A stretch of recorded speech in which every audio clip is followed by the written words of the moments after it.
Hello guys, good evening সবাইকে। তো আজ আমার ননদের বাড়িতে সেকেন্ড ডে, আর দুপুরে খাওয়া দাওয়া সেরে একটু রেস্ট নিয়ে সন্ধ্যের দিকে আমরা চলে এসেছি কাছাকাছি কানাসোল গ্রামে ঝাড়েশ্বরের শিব মন্দিরে। তো শুনেছিলাম এখানে শিব মন্দির নাকি খুবই জাগ্রত, তাই এটা দেখতে আমরা চলে এলাম। তো এসে দেখো, তোমাদেরকে আমি শিব মন্দিরটা দেখাচ্ছি, আর এই হলো মেন ঠাকুর। তো ভিতরে পুজো চলার কারণে আমি কাছাকাছি গিয়ে ভিডিওটা করতে পারিনি, জুম করে ঠাকুরের মূর্তিটা তোমাদেরকে দেখালাম। তোমরা সবাই প্রণাম করে নিও।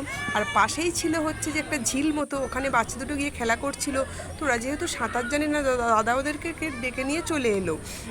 আর তারপরে হচ্ছে যে এইদিকে ক্যামেরাটা ঘোরাচ্ছি, দেখো দিদি আর তোমাদের দাদাভাই পাশাপাশি বসে গল্প করছে। তো আজকে সবাই একটু ফ্রি মুডে আছে, ছুটির দিন, একসাথে গল্পগুজব করছে। আমি তো চারিদিকে ক্যামেরা ঘোরাচ্ছি, ঘোরাতে ঘোরাতে দেখতে পেলাম যে বাচ্চা দুটো গরুর পিঠে উঠে খেলা করছে।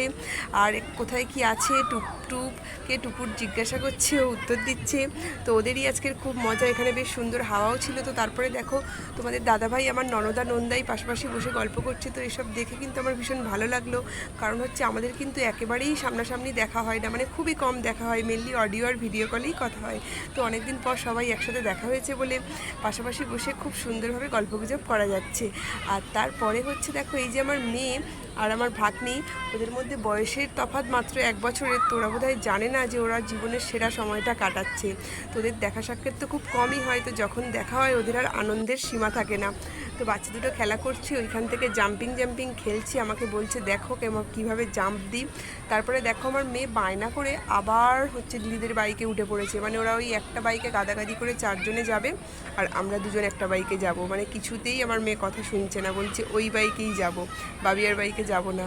তো তোমাদের দাদাভাইয়ের বাইকে উঠে আমি চলে যাব, আর দাদারা 4 জন একসাথে চেপে গিয়েছে। তারপরে কাছাকাছি আমরা চলে এসেছি, কাছাকাছি নয় আবার কাছাকাছিও বলতে পারো, ওই আনন্দপুর থানার উল্টো দিকের স্কুল মাঠে। তো ওখানে বসে তোমাদের দাদাভাই আর দিদি চপ মুড়ি খাচ্ছে। তো ওরা মুড়ি খেতে খুব পছন্দ করে, ওরা মুড়ি খাচ্ছে। আর আমি আর আমার নন্দাই মুড়ি একদম পছন্দ করি না, আমরা শুধু চপ খেয়ে নিয়েছি। আর বাচ্চা দুটো তো মুড়ি বা চপ কোনোটাই খেতে পছন্দ করে না, তাই ওরা বসে বসে পকোড়া খাচ্ছে। ওই একটা স্লিপার ছিল পার্কের মধ্যে, ওই মাঠে একটা পার্ক, আর পার্কের স্লিপার, ওখানে বসে বসে ওরা খেয়ে নিল। তারপরে আমরা বেরিয়ে এলাম। তো দাদাদের গাড়িটা আগে যাচ্ছে, পিছনে আমাদের গাড়ি যাচ্ছে। তো আমাদের গাড়ি পিছনে যাওয়ার একটাই উদ্দেশ্য, যে আমি পিছনে যাব ভিডিও করতে করতে, যে কারণে দাদাদের গাড়িটাকে আগে পাস করে দিয়েছি। তারপরে পেট্রোল পাম্পে চলে এলাম, কারণ কালকে ভোরেই আমরা হচ্ছে এখান থেকে বেরিয়ে যাব। তো অত ভোরে হয়তো পেট্রোল পাম্প খোলা থাকবে না, যে কারণে তোমাদের দাদাভাই আজকেই তেলটা ভরে নিতে চলে এলো। আর সারাদিন ঘুরে আমার মুখ পুরোই উস্কো খুস্কো।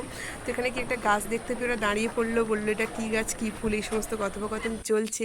আর বাড়ি এসে দেখো এখনও মানে আমার খাবার শেষ হয়নি, দিদি একটু মুচমুচে দিল, এটা কি যেন কটকটি, তো ওটা খেয়ে নিলাম। আর দিদি এসে তো ঝটাপট কিচেনে ঢুকে গিয়ে বাসন্তী পোলাও বানিয়ে পরিবেশন করে দিয়েছে।